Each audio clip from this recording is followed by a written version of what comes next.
Happy Thursday. It's 4 p.m., June 18th.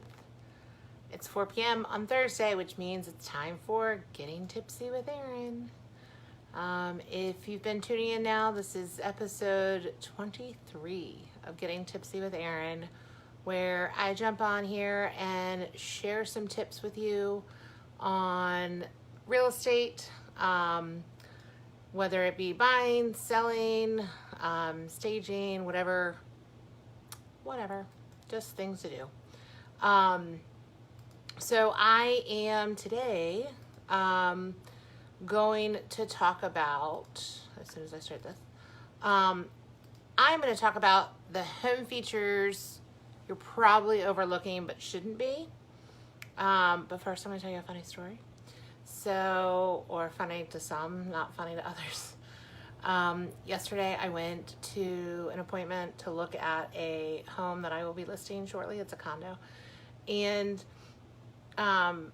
if you've ever been to like condo developments that have several properties in what we call quadrille, so they're in one building connected, and so there's driveways that share.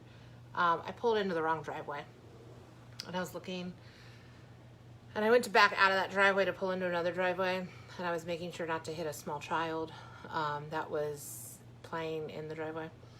And in doing so, I was paying attention to the child, and I heard a big boom behind me, and in doing so, I turned around, and there, what's called a gang mailbox was on the ground. So that happened. That was the beginning of my day yesterday. It's fine. It's not a big deal. Whatever. I'll get it fixed. But that was my, yesterday was Wednesday, so that was my Wednesday. Ooh, awesome. But anyway, so today I'm going to talk about the home features you probably are overlooking but shouldn't be. This is talking about both whether you're buying and your criteria of whether you're buying, or the things you should highlight when you're selling. And I'll tell you why, because so when I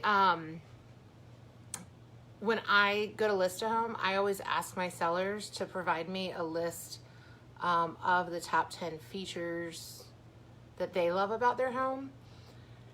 It's not always, directly things about their home. It may be about their community. It may be things you don't think about in their home. I'll pull one up before I get off. But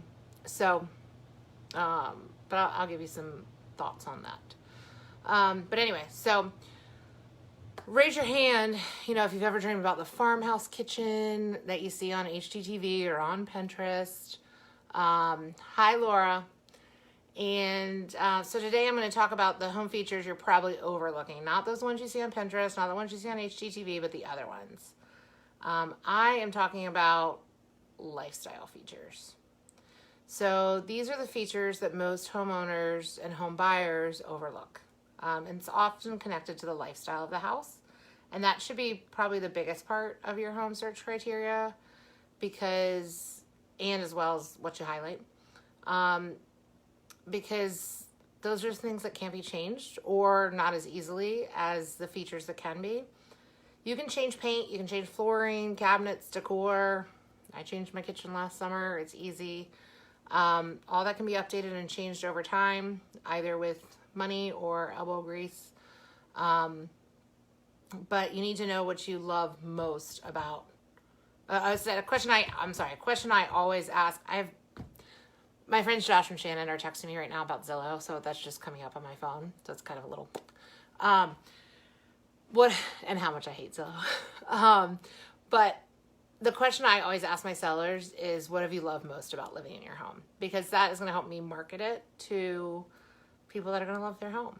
So most of these responses have nothing to do with, we have agreeable gray in the living room, or our crown molding, or whatever. It's not the typical features that everyone is looking at when they're looking at homes. There's 5 features that I'm going to highlight. The first is natural light. Think about the direction your house faces. Hi, Matt. And I know it sounds crazy, but think about it. Like, where do you spend time in your current home? Are you someone that wants to sip your morning coffee and have light streaming in you as you read the newspaper? Where are you going to sit for that? Where's the light coming in? Are you going to have a pool in your backyard? And is that going to be covered by afternoon shade? Are you going to have a home office space? Is that office space going to be able to have some natural light in it and really allow you to prosper and function in that office space? Or is it just going to be dark and dreary? The direction your house faces really plays into the lifestyle of your home. Another thing is room flow. If you are like me and don't want to get into the projects like tearing walls down, room flow should be at the top of your home search criteria. It's not something you typically hear about, but it goes beyond just open concept versus traditional layouts. It's about the overall house. I always ask people, especially either that have kids or that are going to have kids, and it's different for everyone, where do you want to be in your bedrooms in relationship to the children? Some people want to be they want the master bedroom to be on the same floor as the kids. Some people want to be separated. Some people want to be on one side of the house versus the other side of the house. And you got to kind of think about that, because it's, you can't necessarily pick up a bedroom and move it. I actually was just walking through a new construction walkthrough yesterday with a buyer of mine, and we were discussing where she is going to, she has a first floor master, and then the 3 bedrooms upstairs, which room she was going to make the guest bedroom versus a craft room. And she was saying one versus the other, and I said, but do you want your guests to be in the room right above you? So it's one of those things you don't think about until it's the middle of the night and you're super annoyed. But that's the things I think about. So also think about, like, how does the kitchen flow into other areas of the house? For some reason, I'm seeing kitchens flow, and I think it's men that are designing houses. You're seeing kitchens in one corner of the downstairs and then the dining room in the other corner of the dining room. It's very weird. Yeah. And I mean, we don't use our dining rooms anymore, and that's probably has something to do with it, but, think about that. Another thing is architectural details. Remember, the seller has their home staged to sell, and they're going to have that pottery barn style furniture out. It's going to look beautiful, but when they move it all out, it's going to be an empty space. What's going to be left to work with? Is there vaulted ceilings, wood trim, French doors, arched doorways? Do you want your home to have character, or do you want it just to be a square, nothing, and then you can add it? Think about those things.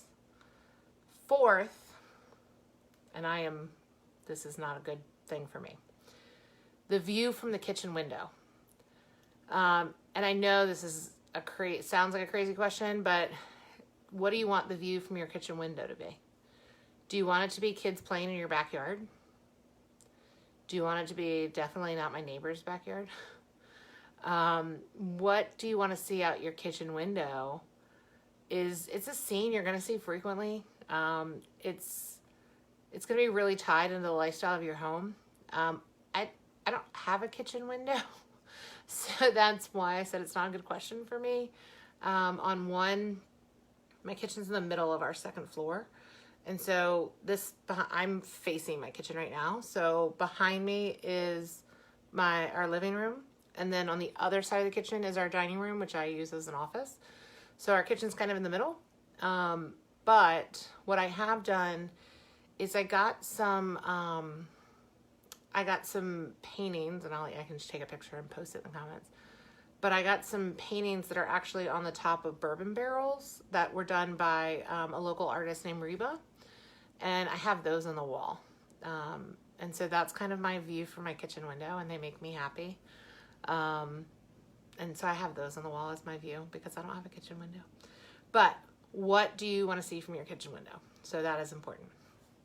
And then the fifth thing is what's nearby. Think about the last 2 minutes of your drive before you get home. Do you pass by lakes and parks, a lot of trees, a quiet street, a busy downtown, and you love the hustle and bustle? You love being around shops and shopping centers and, you know, bars and restaurants and people on the sidewalks. That has a huge impact on the lifestyle your house creates as well. And, you know, you often want to ask, what are your favorite things about living there? Is there a community? Do they have community parades? Do they have fireworks? Do they have, you know, Friday night festivals or whatever? It could be you love having neighbors to hang out with. You love walking and biking that nearby trail that's right outside of your driveway. I don't walk or bike it, but I watch all the people do it. Walk around the lake in the morning or in the afternoon. But think about that 5-mile radius or the last, you know, 2 to 5 minutes drive on the way home, because that's definitely something you can't change unless you pick up your house and move it. So those are kind of my 5 things. So in case you hopped on a little late, the 5 features that I tell my buyers to look at, as well as my sellers when you're trying to market your home, are natural light, room flow, architectural details, the view from the kitchen window, and what's nearby. It may not be what you normally think, but those are 5 things that I think are really important for home buyers. So if you're selling, again, this is what I ask my sellers. I ask them to create a top 10 list of things you love about your home, so that I can highlight some of these often overlooked features for our home buyers that come in, and make sure you look beyond the look of the house and prioritize details that matter to you. I have a list actually for someone that did one recently. Let's see, I'll pull it up real quick. I'm going to be listing this house at the end of this month. It's a 3-bedroom, 2.5 bathroom house over in Lansdowne Lakes. And the top 10 things about the current home. She said storage. They have 9 closets in their home. In a smaller home. She said, what a win. 2 is location. They're close to Southern Virginia Beach, but not far from town center or the ocean front. 3, defined spaces. While everything is open to each other, each space is defined, so it isn't one large room, which is not my favorite. 4, it's on a court, off of a court, no through traffic. Praise all things. 5, morning light through the windows at the back of the house. 6, a long driveway. There's no need to park cars on the street. 7, a 2-car garage, because we have a lot of stuff. For anyone that's not from Virginia Beach, we don't use our garages to park in the garage. 8, white trim.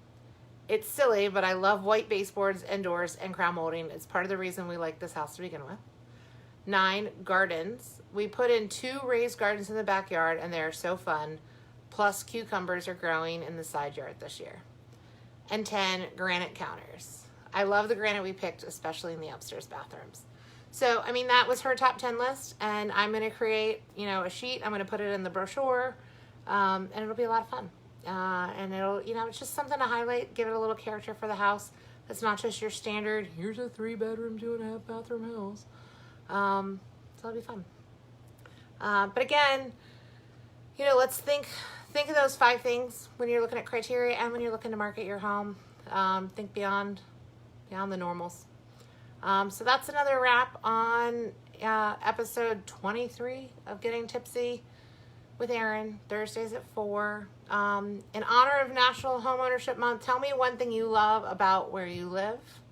I'd love to hear it. And I'll see you guys next week. Have a good weekend. Bye, everybody.